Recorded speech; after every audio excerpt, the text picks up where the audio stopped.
All right, next we have Dave Cline, creating better education extension outreach videos. Thank you. And to answer one of Alan's questions there, the funding went to the Brenton Center, right, to help produce the videos. Okay. I sort of feel a little strange here talking about extension to a whole bunch of extension people, but how many of you folks out there have created a video that's online? All right. Have they been successful? More than 50,000 views. That's good. Well, and I think what Alan showed you is that he found a winner. The aquaponics was the clear, success story of the webinar series, and I've recently come across one of those as well. But one of the things I want to talk about is helping you all make better videos. And the use of videos is clear. People are interested in getting information via videos. Even when I read an article that's got the whole article and it's got the video in the middle of it, I'll kind of skip the article and go right to the video, hoping that you're going to get the information faster and get more out of the visual appeal. But they can be interactive. They've got all sorts of benefits. Generally, we want to try and keep them brief. I think the average internet video on YouTube is about 6 minutes, so people's attention span is relatively short. As we all know, your brain can only withstand what your butt can absorb, or the other way around. Okay, and these can be relatively low cost if self-produced. You don't have to have $1 million. Oh, and I didn't notice the reason why you use YouTube is because it has more than 1 billion unique users each month. For those of you that don't know, YouTube is actually owned by Google and is the second most widely used search engine right after Google. Okay? So it is a very popular way to get information out.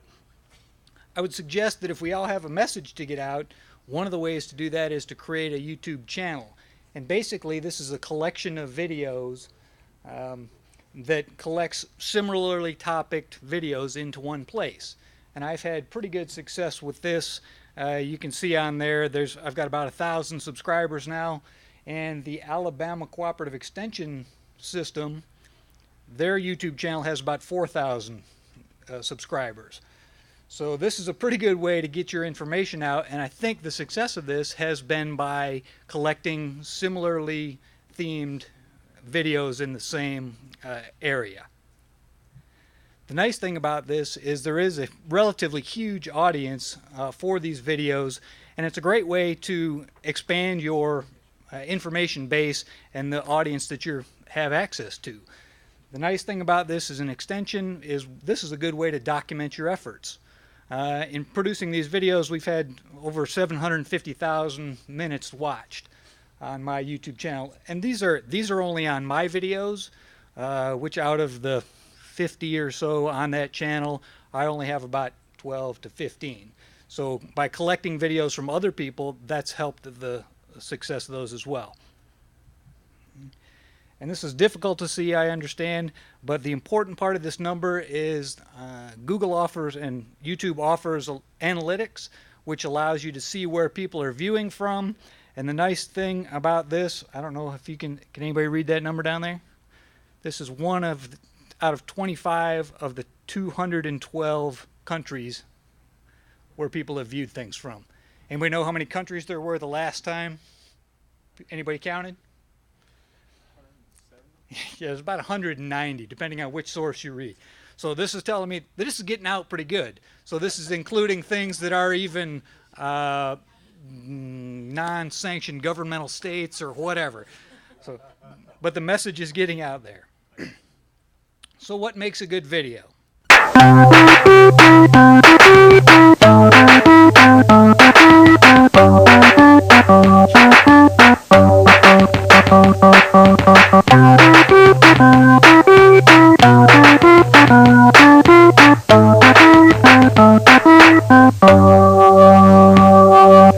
So entertaining is good.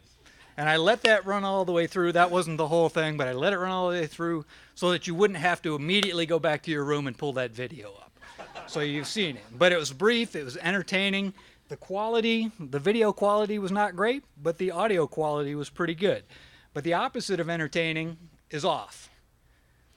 And I think the average view of most YouTube videos is less than a minute. Because usually you know pretty quickly whether or not the information is there that you came to get. So it's important that these videos start off well. And how do you go about doing that? It's really a three-step process. And the biggest part of it is in the pre-production stage. That involves things like rounding up the cast of characters, producing a script, finding locations, all those things that go into pre-production. The production's actually the least complicated of the steps, and then you've got the post-production process. But let's kind of look at those one at a time. So here's the pre-production. Okay? You got to ask yourself a number of questions. Why are we doing this? Number one, if you can't answer that, you probably don't need to be doing the video. But we've all got a story to tell. It needs to be specific. You need to find out if this is needed information. Saw something really good on one of these how to make a good YouTube videos the other day. And if you've been asked a question more than 5 times by your constituents, that's probably a good candidate for a YouTube video. So if you can make a video that answers that question, you can put it out there. But who's going to use it? And a variety of questions that you need to ask as you're beginning this topic. Script. How many of you guys that produced the videos made a script? That's fewer hands than were up before. Okay. We as extension people, we don't do scripts. This is sort of our bailiwick, is speaking on demand and being there to explain what we're trying to talk about. But producing a script on the video that I've had the most success with took a presentation that started out at 1 hour and 15 minutes down to 15 minutes. Okay?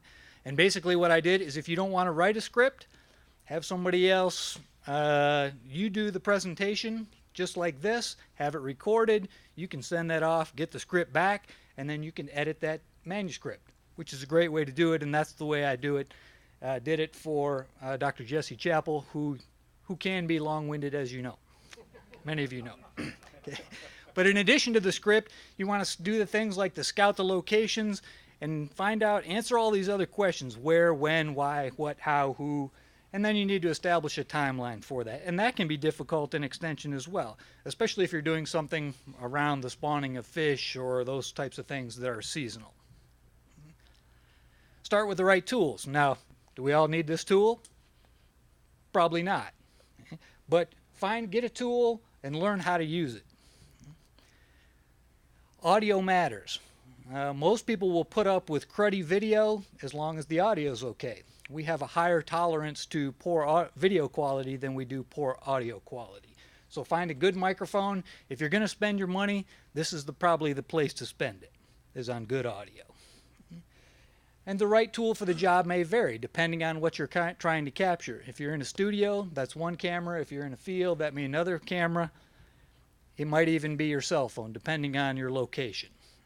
And cell phone videos, I don't know if you've seen some of the cell phone videos that have been made lately, but they're pretty darn good.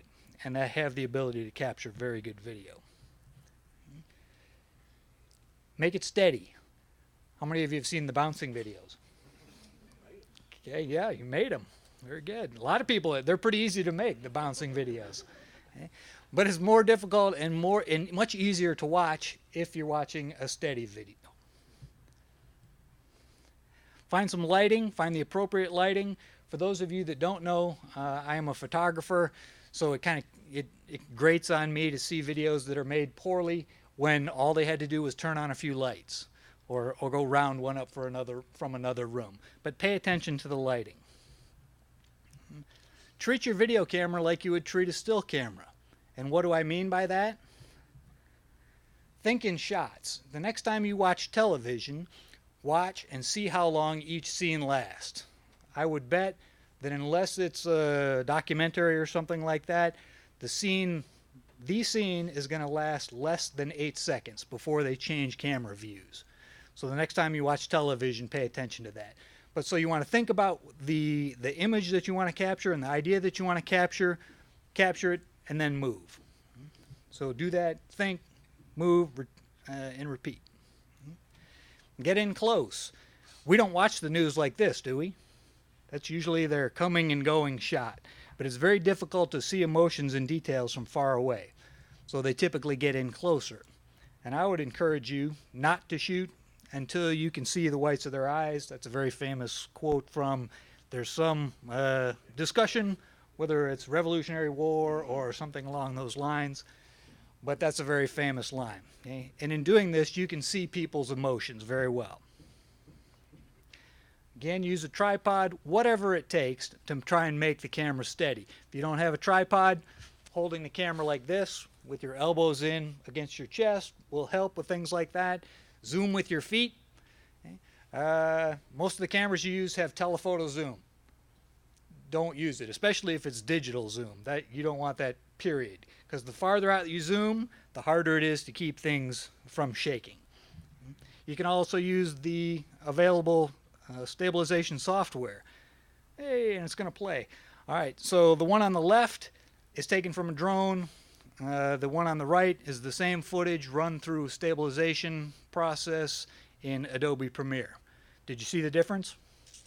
It'd be pretty hard to watch that one on the left for too long without getting seasick. Pay attention to where the lights are. If you're using natural light, make sure that everybody's taking those pictures where they got somebody up in front of the window and all you see is the black silhouette. Pay attention to the lighting. Very simple. Keep the light behind you in general. What is good lighting? You can create lots of different moods by different sources of lighting. Especially this guy down here on the bottom with the, the Halloween one. That's probably not how we want to shoot our aquaculture videos. But relatively simple equipment can be used to produce good lighting. Composition. What is this thing? Anybody know? It's a tic-tac-toe board, right? It's also a good rule for photography. It's called the rule of thirds. And if you noticed in many photographs, if you look at two different photographs, if the main point of interest is at one of these intersections, that tends to make a better photograph. Your eye won't know something centered in the photograph. This is how you tell professional photographs versus amateur photographs. Your tendency when you start out is to put everything right in the middle. But just think if you were going to add some text or some pictures after the fact, you want to leave yourself some room. So this is a very good, this rule can take you a long ways in terms of photographic composition. Post-production, same sort of thing. Pick a tool, stick with it, learn how to use it. Some of the learning curves on these facilities, on these softwares are relatively steep. But if you use Adobe products, okay, well, lots of times they have similar interfaces and similar tools. So once you pick a line, probably better off sticking with it. But you can even edit things inside YouTube. They have neat things like making free editing software, free movies, or free music. But this is a great tool for documenting your performance as an extension specialist. Using this technology allowed me to produce almost 3 years of my time by using only 1 year. And that's great documentation for your supervisors and your universities to demonstrate the value of this. And I did find one of these videos was a home run, so to speak. The cat video has been viewed 47 million times. The most popular of our race videos has been the In-Pond Raceway video. It's been viewed over 91,000 times, which is pretty good, relatively speaking, for a small-scale production.